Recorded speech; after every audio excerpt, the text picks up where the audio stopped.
Հակոբ Բադալյան, վերլուծաբան։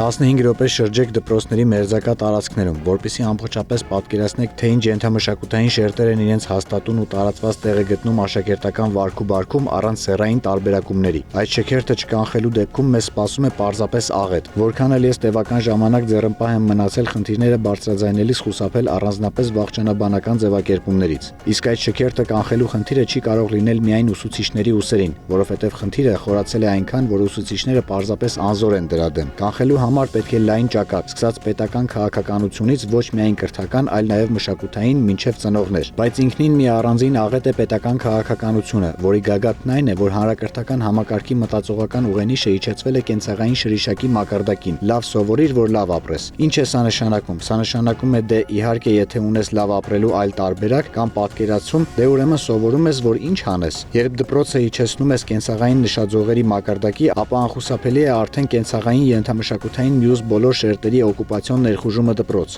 ինչն ըստ էության տեղի է ունենում լայն թափով։